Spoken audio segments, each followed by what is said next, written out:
चल रमा. भीमराव, रमा, मी तुम्हा दोघांची वाट बघेन. तुम्ही दोघे जो काही उपाय शोधायला जाताय त्याच्यात तुम्हाला यश मिळो.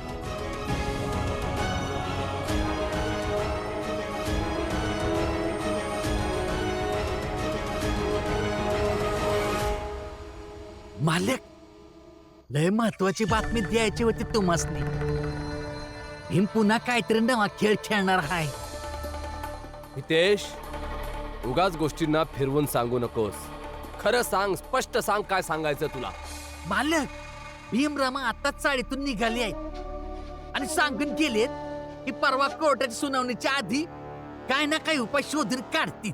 पण यावेळी कुठला उपाय मिळेल आणि कुठून?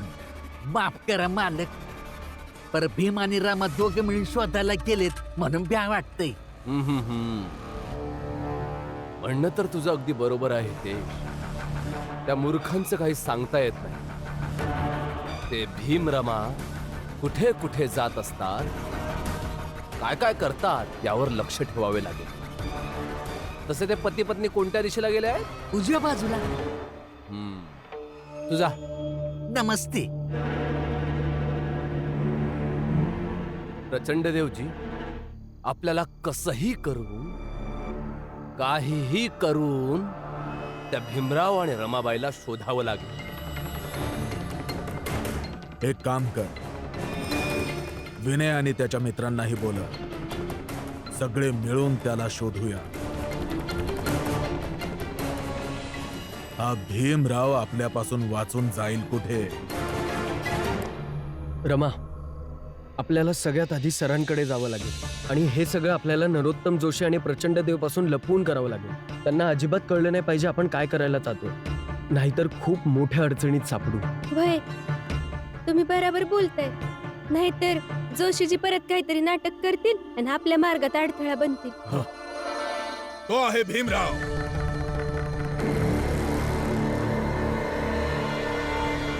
ओय रमा, अरे पकडा त्याला.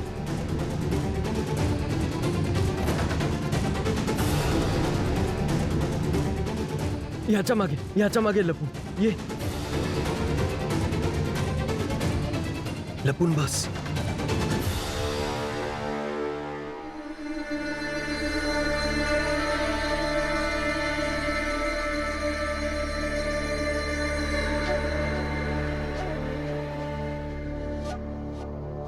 कुठे मेलेत हे लोक? कुठे दिसले का? नाही, पुढे पुढे बघूया. थांब थांब थांब.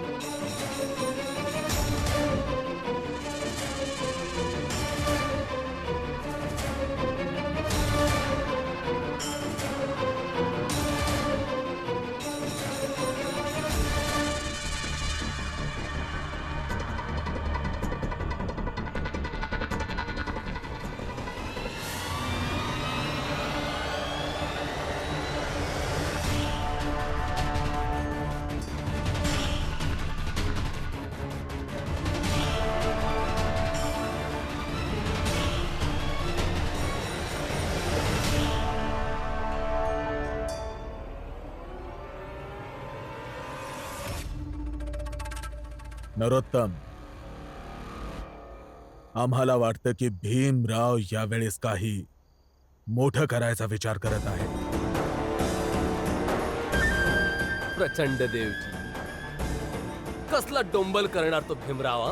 जोशी बुवा, प्रचंड देवजी बरोबर बोलतायत. तुम्हाला सतर्क राहायला हवं, कारण भीमराव तुमच्यापासून कधीच पळत नव्हता, पण आज का पळ काढून लपतोय? यावेळेस त्या भीमरावाने काहीही केलं तरी तू काहीच करू शकणार नाही. फक्त परवा सकाळपर्यंतची वेळ आहे त्या भीमरावकडे.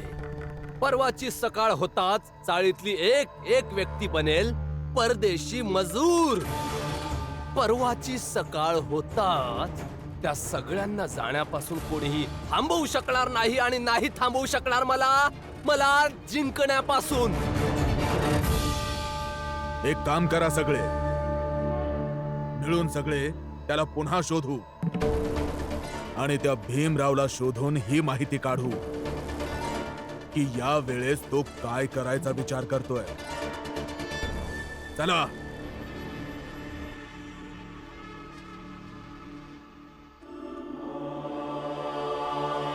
नाही नरोत्तम जोशी, या वेळेस तुला जिंकू नाही देणार आणि चाळीतल्यांना परदेशी मजूर बनूही देणार नाही. काही ना काहीतरी करून त्या सगळ्यांना परदेशी मजूर बनण्यापासून थांबवेन. पण आपण असं लपतोय का? आपण त्यांचा सामना का नाही केला? कारण रमा, प्रत्येक वेळेस सामना करणं गरजेचं नसतं. सामना करण्यापासून वाचताही आलं पाहिजे. आत्ता आपलं लक्ष त्या लोकांचा सामना करणं हे नव्हतं. आत्ता आपलं लक्ष हे आहे की कसं आपण चाळवाल्यांना परदेशी मजूर बनण्यापासून थांबवू. चल लवकर, वेळ कमी आहे. लवकरात लवकर सरांकडे जायला हवं. चल. सर माफ करा, मी आत्ता ह्या वेळेस तुमच्याकडे आलोय, पण कारणच असं आहे की मी उद्या सकाळपर्यंत वाट बघू शकत नाही. या क्षमा मागण्याची काहीच गरज नाहीये भीमराव. सांग काय झालंय. खरं तर गोपाळकृष्ण गोखले साहेबांनी परदेशी मजुरांसाठी जो प्रस्ताव बनवलाय, त्या प्रस्तावासंबंधित काही गोष्टींची माहिती हवी आहे तुमच्याकडून. पण तुला ही माहिती का हवी आहे आणि कशी मिळू शकेल ही माहिती. सांगतो सर.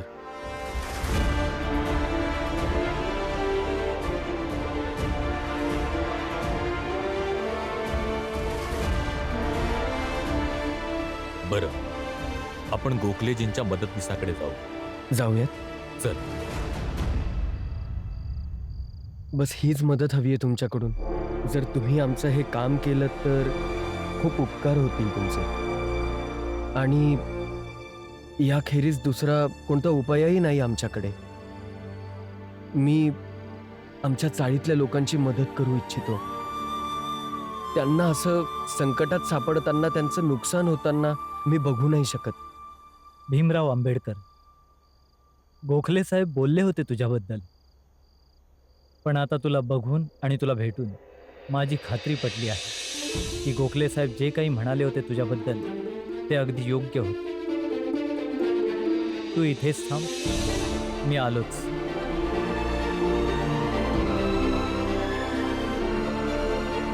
मला खात्री आहे की इथे काही ना काही मदत नक्कीच मिळेल. मला बी असंच वाटतंय. आणि जर तुम्ही ठरवलं आहे तर काळजी कशा पायी, समजा ठीक होईल. जिजाबाई, अगर आधीच ठाव असतं ना की या घरात एवढं नाटक चालतं तर मी आज तुझं लगीन या घरात केलंच नसतं.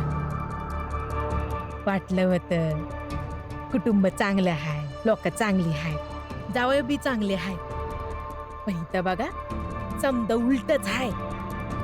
तसं वहिनी, परिवारानं परिवार वालं इतकं बी वाईट नाहीये, पण फक्त या रिकामटेकड्या भीमपायी समदे वाईट झाले. ठाव आहे, जर हा भीम नसता ना तर माझं नशीब काही वेगळंच असतं. भीमची सगळ्यात मोठी अडचण काय आहे ठाव आहे?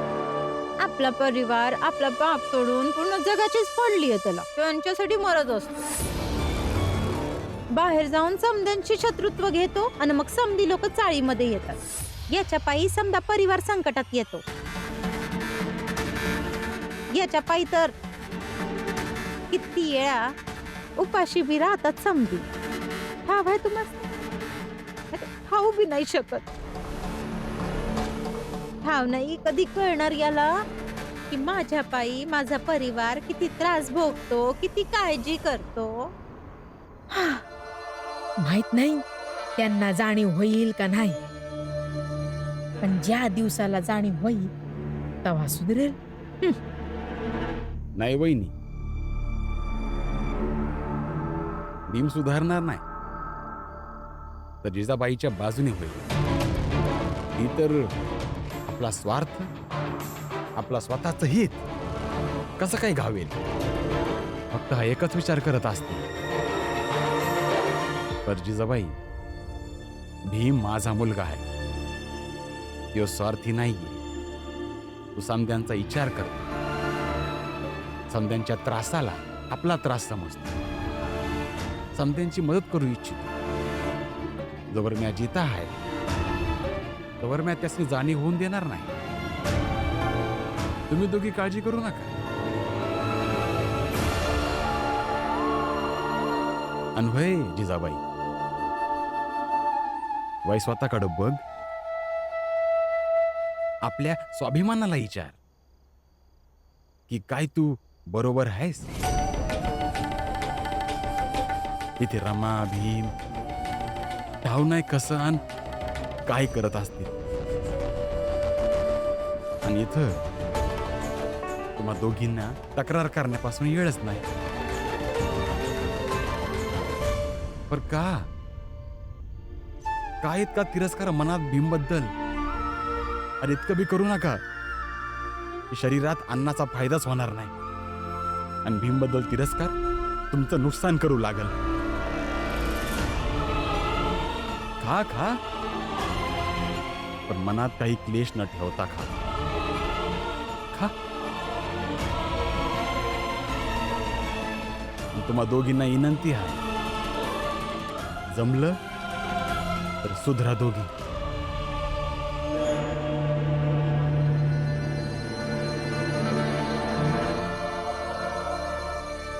हे घे भीम. यात काही लोकांची नावं आहेत आणि त्यांचे पत्ते. तू जा आणि त्यांना भेट. आणि जर या लोकांकडून काहीही मदत झाली तर आम्हाला आनंद होईल आणि समाधान आहे. तुम्ही एवढं केलं आमच्यासाठी, हेच खूप आहे. तुमचे उपकार कधीच नाही विसरणार. धन्यवाद. आणि गोखले साहेबांनाही आमच्याकडून धन्यवाद सांगा. येतो आम्ही.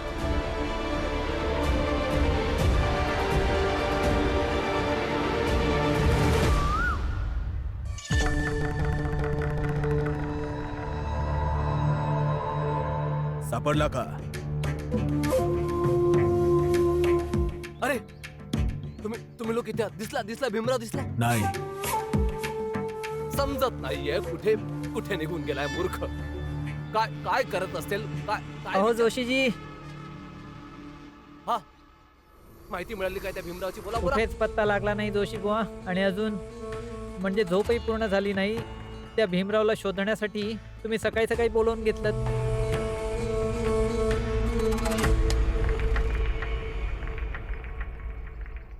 मूर्खा, आता फक्त झोप मोड झाली. जर तो भीमराव मला नाही मिळाला तर मी हाडे मोडून तुमच्या सगळ्यांची तिथे ते माझी स्वतःची झोप उडाली आहे. आणि तुम्हाला तुमच्या झोपेची पडलेली आहे. माहित नाही काय विचार करतोय, काय करणार आहे, काही लक्षात येत नाही. आणि तू नरोत्तम, शांत हो आणि शांततेत हा विचार कर की पुढे करायचं काय आहे. आम्हालाही या गोष्टीची चिंता आहे की तो भीमराव आपण शोधूनही सापडत नाही. कारण हा भीमराव जेव्हा कधी गायब होतो ना, तेव्हा तो काही ना काही मोठं करतोच. एकदा तो गायब झाला होता तर गव्हर्नरला भेटला. त्यानंतर गायब झाल्यावर मेहता साहेबांना भेटला. आणि आता तो गोखले साहेबांपर्यंत पोहोचलाय. आता माहिती नाही की तो कुठे गेलाय आणि कोणाला भेटून काय करणार आहे. प्रचंड देवजी,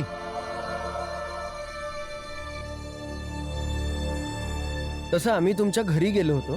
तिथे कळलं की तुम्ही इथे आहात. त्यामुळे तुम्हाला आमंत्रण देण्यासाठी आलो.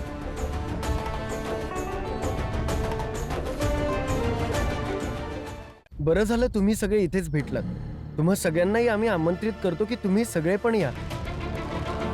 विनयजी, तुम्हाला तर यावंच लागेल. भीमराव, कशाचं आमंत्रण आहे? खरं तर आज आमच्या चाळीत एका नाटकाचं आयोजन केलं गेलंय आणि माझी अशी इच्छा आहे की तुम्ही सगळे येऊन नाटक बघावं. भीमराव, या नाटकामागे सुद्धा नक्कीच तुझं काही नाटक असेल.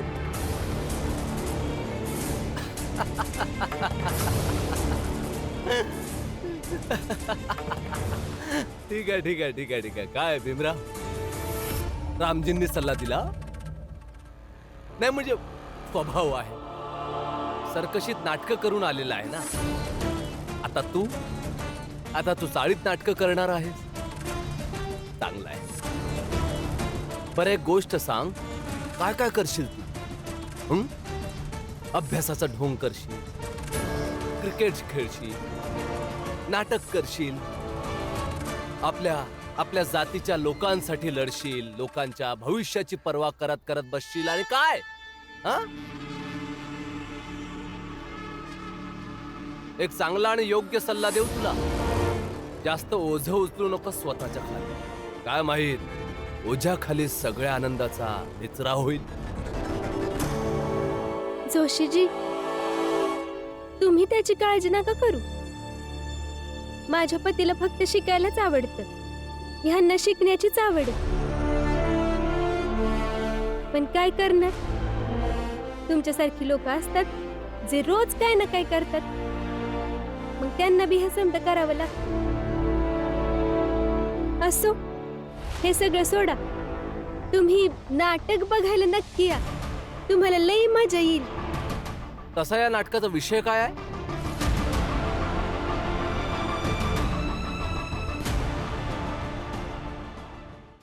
नक्की या नाटक बघायला. तुम्हा सगळ्यांना आमंत्रण आहे.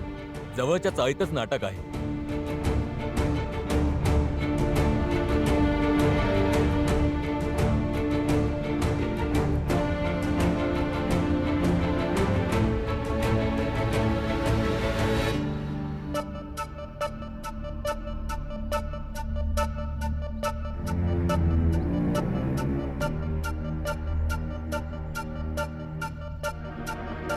अरे मी आता म्हणत होतो भीमराव आता गेला हाय तर लंडनच्या महाराणीसनी भेटून येईल. पर हे तरी वेगळंच नाटक सुरू केले. अरे तर मग चांगला आहे ना. आणि आपण आजच्याच दिवस तरी इथं आहोत.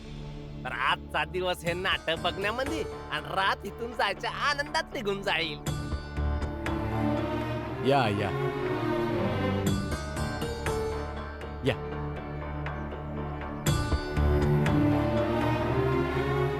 आज लय लोक नाटक बघायला येत आहेत. या या या, बसा बसा. या ना या. काय नाटक करणार आहे हा भीमराव? बघूया त्याचं नाटक.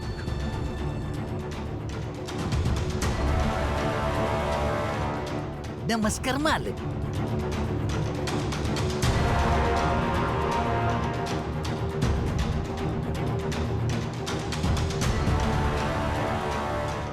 अरे पण हे नाटक नक्की हाय कसलं? मी सांगतो बाळा दादा.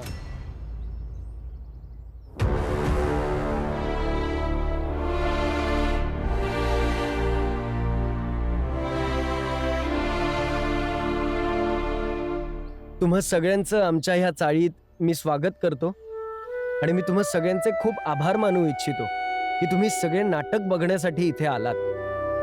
तर ज्या गोष्टीची आपण वाट बघत आहोत ती गोष्ट म्हणजे नाटक लवकरच सुरू होईल. पण त्यासाठी त्या नाटकाच्या कलाकारांना आपल्याला आमंत्रण द्यावं लागेल. जोरदार टाळ्यांनी स्वागत करूया कलाकारांचं.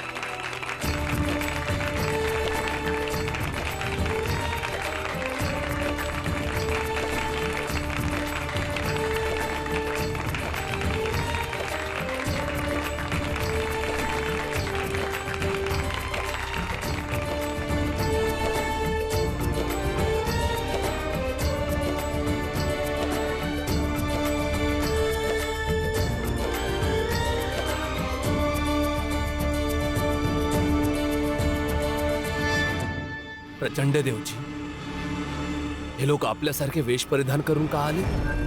नरोत्तम, ही सुद्धा या भीमरावची एक खेळीच असेल. बघूया. आता मी तुम्हा सगळ्यांना विनंती करतो की तुम्ही आपापल्या जागेवर बसून घ्यावं आणि मी तुम्हाला विनंती करतो की तुम्ही नाटक सुरू करा.